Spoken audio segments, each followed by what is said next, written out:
Hey folks, thanks for joining us on another episode of Reality Driven Pursuits. In this episode, Justin Mathis and myself are headed back out to the ranch in Colorado for a little do-it-yourself second season elk rifle hunt, and I also got a mule deer tag in my pocket. We had a few close calls and a few blunders on this trip, but overall, it was a really good time. We hope you enjoy.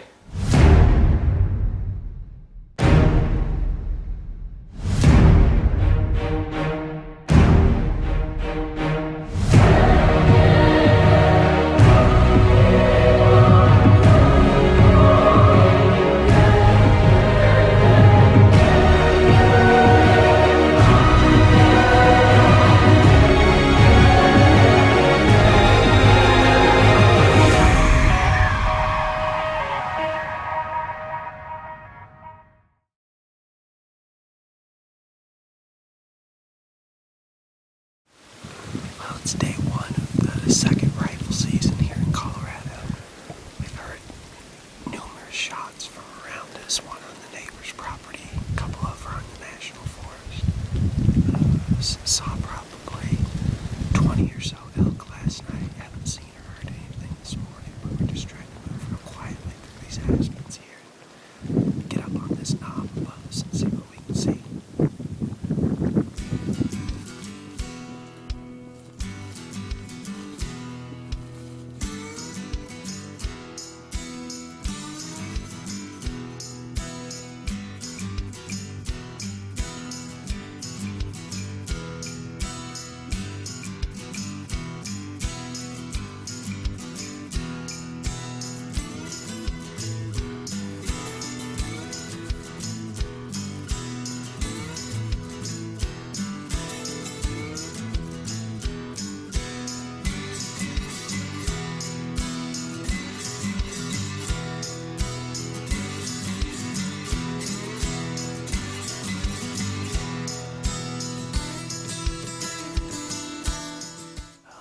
In summary, we just saw one spike bull run up the mountain, which set off a chain reaction of cows, and then another full herd running, I don't know, a mile from left to right here.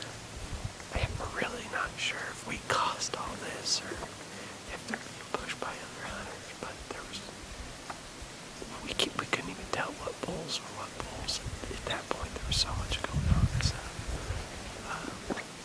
we're going to head down and get some breakfast.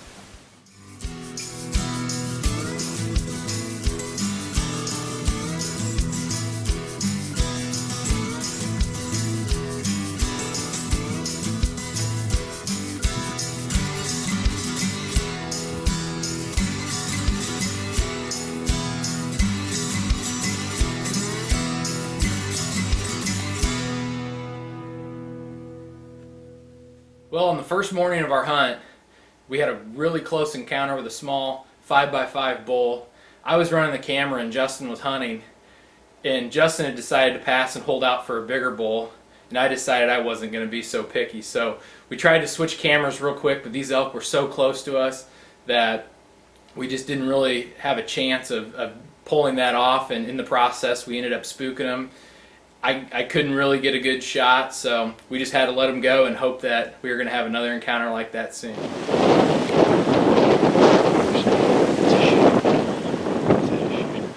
it's a 3x3. Yes, that's a shooter. He's not big enough to shoot him. The camera.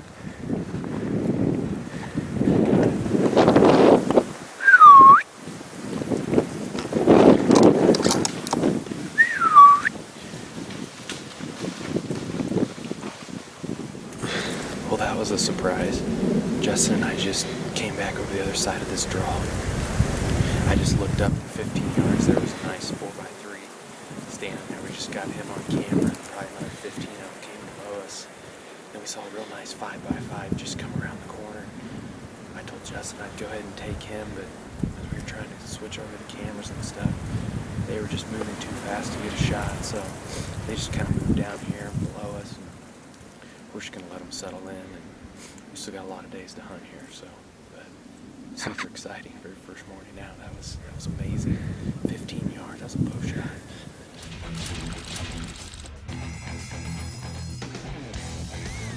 Introducing an arrow so accurate, it won't just beat your arrow, it'll split it in two. The new Maxima series with dual spine weight forward technology from Carbon Express recovers faster out of the bow and starts spinning 20% sooner for amazing laser-like accuracy. Want to shoot better? Shoot a better arrow. Carbon Express. After that close encounter on opening day with that bull, Justin and I for the next few days put quite a few miles on our boots. We've decided to come back out and give it another whirl. Where are we going, Justin? I don't know. Either there or there.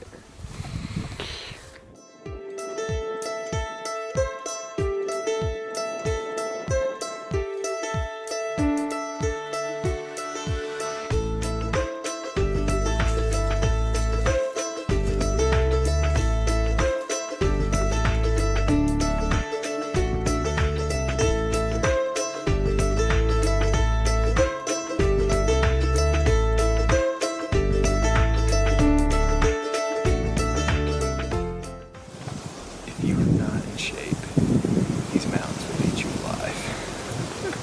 It's imperative to train if you're coming on an elk hunt. There's no way you'd be able to do this for 8 straight days if you don't train. It's just a must. Gotta be like Tate. That's right. Gotta be like He-Man Tate. 110 pounds soaking wet. Can take a mountain down.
After a few days of hunting, I finally got my crack at filling my mule deer tag that had been burning a hole in my pocket.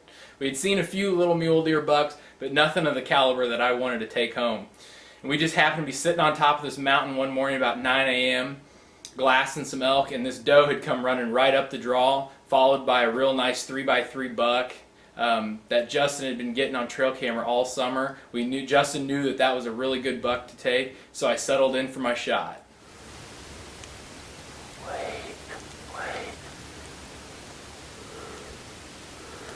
Okay.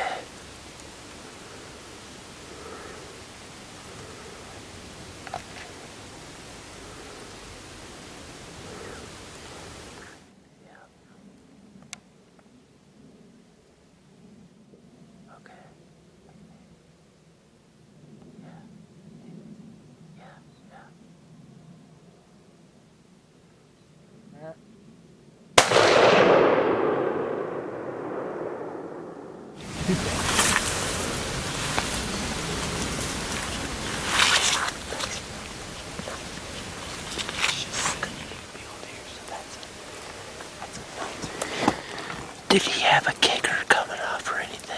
Couldn't tell. Sweet. There's no doubt you see a buck like that. He's a good buck. Well, after the shot, Justin and Tate, who was running the camera, both thought that I had made a really good clean hit on the deer. I was rested in on sticks. It felt good to me, but little did we know when we got down there that there wasn't going to be any blood.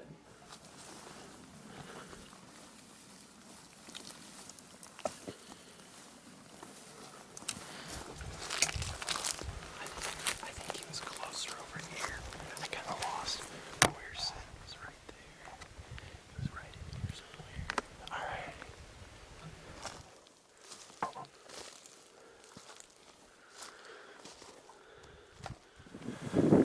Well, we went down where I'd made that shot and couldn't find a drop of blood anywhere. So we went back up the hill, looked at the video again, tried to see exactly where that deer was at, went to the same spot he was at, could not find blood. So we ended up side hilling, working our way down the drainage, didn't see anything. At this point, I'm gonna call it a miss or something weird. But what's really weird is he hunched up after the shot and it looked good. The only questionable thing was there was a little bit of dirt that flew up behind him, and the screen on the camera is just not big enough to tell if I shot over him or if that's the bullet passing through him and hitting the dirt. If the bullet's passing through him, it may not have expanded enough to be lethal, but still, you'd think. But we're going to go back to the house, put the video up on the big screen and take another look, and maybe it was a hit. You might see some magpies sitting on it later this afternoon up the hill or something. Go back and look, but at this point, gotta call it a miss. Disappointing. Disappointing. That was a good mule deer. It's the way it goes, though. RDP is brought to you by Big & J Industries, Boss Buck Feeders, Carbon Express Arrows, Dead Downwind, Frigid Forge, Gorilla Tree Stands, Kershaw Knives, Kill Shot Marketing, Whitetail Properties, and Yo Buddy Archery Targets. Well, it's day 5 of our hunt. Last night, the snow and rain started when we were on our evening hunt. This morning we woke up about 4 and it was snowing. So far we've gotten about 3 or 4 inches of snow down here at the base of the mountain. So we're expecting probably 6 to 12 inches at the top of the mountains we've been hunting. But it's been snowing so hard this morning that we decided to stay in. Our good buddy Tate says it's not really worth it going out in the snow. Your visibility's low, and if we would just let the mountain set for the morning. But as you can see, it's a really wet snow. It's great for snowball fights and also getting wet while you're on the mountain. So the Gore-Tex will be in full force tonight.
As you can see, I was really disappointed I didn't get to bring home that monster muley, and we were also pretty disappointed that we didn't get to bring home an elk. But all in all, we saw a lot of animals, made a lot of good memories. I can't think of a better place to spend 10 days in the fall than out in Steamboat Springs, Colorado.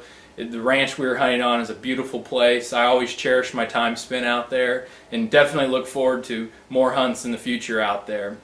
We'd like to thank you for watching, and we also this spring got some turkey hunting coming up. We're going to be a little short-handed. Jordan Mathis is studying abroad in Ireland, and I've got to settle in and take my medical boards on May 23rd, so my turkey hunting time's a little limited. So we're going to be relying on Brett, Chad, and Drew, and Justin to really be bringing you guys some turkey hunting action. So thanks for watching, and hope you guys check back with us soon and see what we do this spring.